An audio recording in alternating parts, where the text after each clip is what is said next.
there, welcome to my very first YouTube video. Thank you for watching. My name is Erin McQueen. I'm a guitar player, musician. I actually do a lot of different things, some producing, do a lot of video editing, making sheet music, writing for string quartet, I make iPhone apps. But the thing that I've done the most, and that I think I have the most to share about, is playing guitar in bands.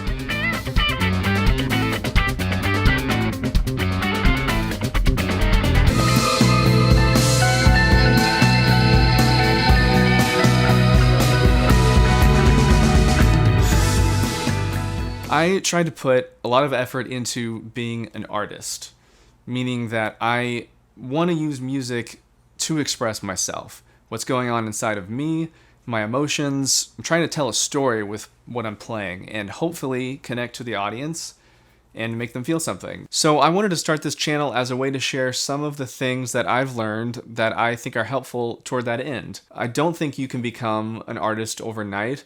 I think that it takes a lot of time to develop your ears and develop your craft to be able to express what's inside of you.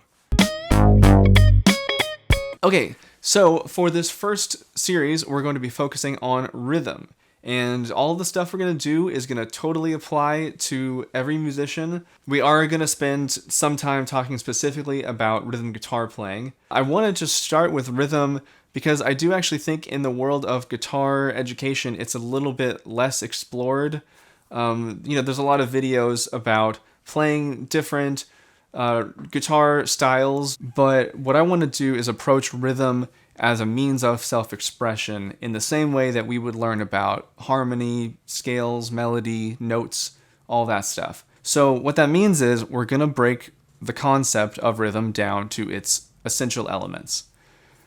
So, starting from the beginning, what is rhythm? Rhythm is simply when to play a note or a chord.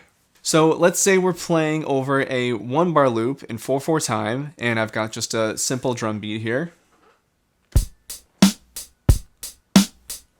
And for the moment, we're going to be in B flat minor, playing a B flat minor chord. And I'm playing just the 3 highest notes of this chord, kind of letting my left hand fingers loosely touch the other strings to mute them.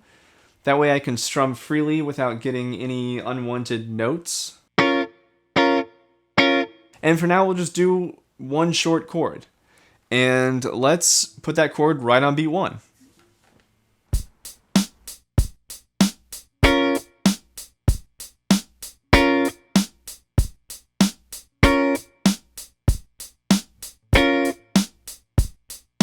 Now let's move it over 1/8 note.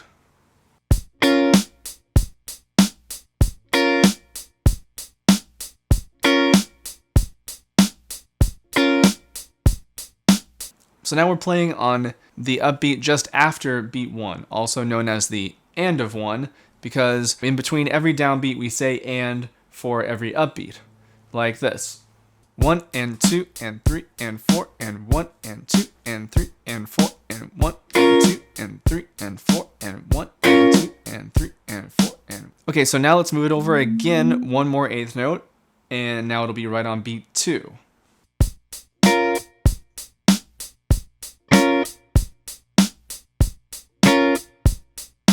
Okay, let's move it one more time. Now it'll be on the and of 2.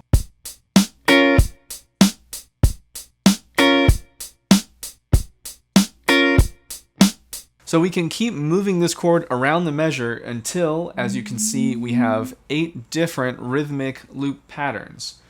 It's a really simple pattern, but still, your first task as a great rhythm guitar player is to be able to play all of these in time with a metronome or a drum beat. You have to place the chord perfectly in time, not just in the ballpark or close, but exactly on the right beat or upbeat every time. That's what playing in the pocket is. So this is your first homework assignment. Get comfortable playing on any beat of the measure perfectly in time. As you're practicing, sing along, count along, start to get your mind and your voice engaged, because our ultimate goal is going to be to connect the dots from your mind through your voice into your instrument. You need to practice it at different tempos slow, medium, fast, really slow, really fast. It's also a good idea to keep time with your strumming hand. Just loosen the fingers on your other hand to mute all of the strings and kind of scratch along in between your chord. Also, start to get in the habit of strumming down for downbeats and up for upbeats. Of course, it's not a hard and fast rule, it's just a good place to start.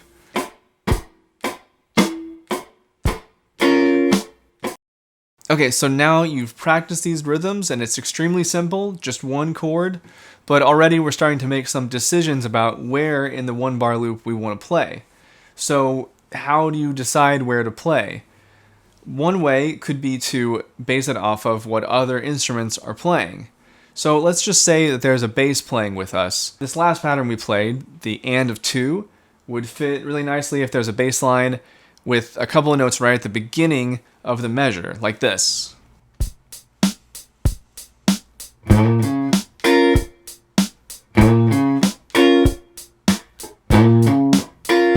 Let's program that in so we can just focus on just our part.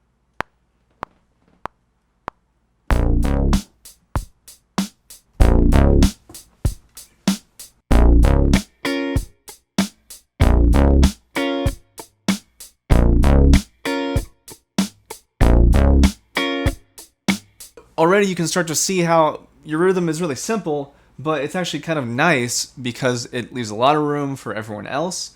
And you've got this very simple bass line, but because they speak to each other with a call and response feeling, you already kind of get some music happening. Okay, what about a bass line like this?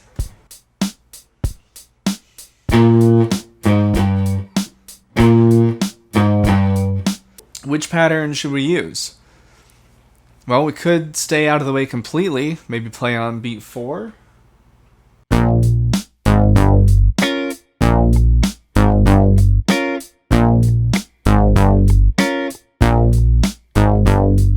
Could be a little more syncopated. We could do the and of 3.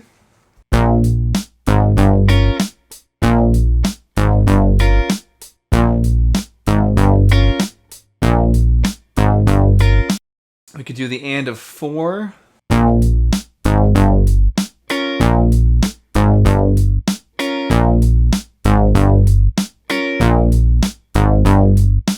We could also sneak it in right at the beginning, just after the first bass note on the and of 1.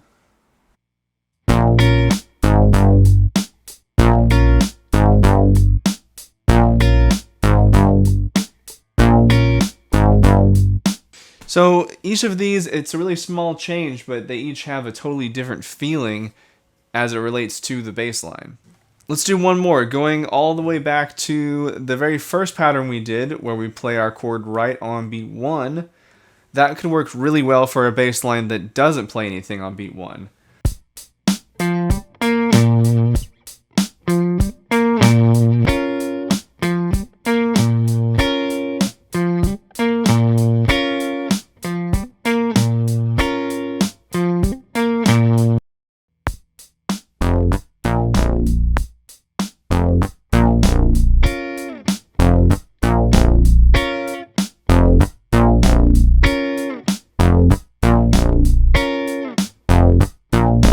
But we could also make that even a little more syncopated and play on the and of 1.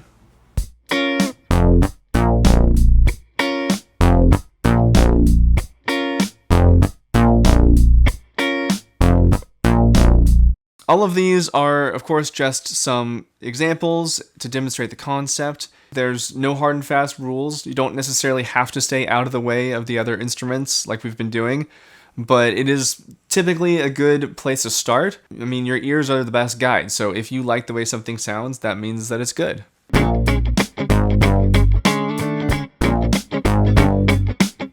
So that's it for part 1. When we continue, we're going to keep adding complexity and build on what we've started talking about here. This channel is brand new, so please take a moment to click subscribe and click on the bell icon, which will mean that you will get notified when the next video in this series is up. If you would like to dig into these concepts or anything else, I do one-on-one Skype lessons. Just go to my website, chrismcqueen.com, click on lessons. You can sign up right there. I'm also going to be doing a more advanced class on this subject this Sunday, March 29th at 4 p.m. Eastern Time, 8 p.m. GMT. It's a live stream thing that's happening through Snarky Puppy. It's this really cool thing. Every member of the band is doing one, and it's donation based. You can ask questions, and if you miss it on this Sunday, you can always go back and watch it on their website. I'll put a link to it in the description box down below. And that's it. Thank you so much for watching, and I'll see you next time.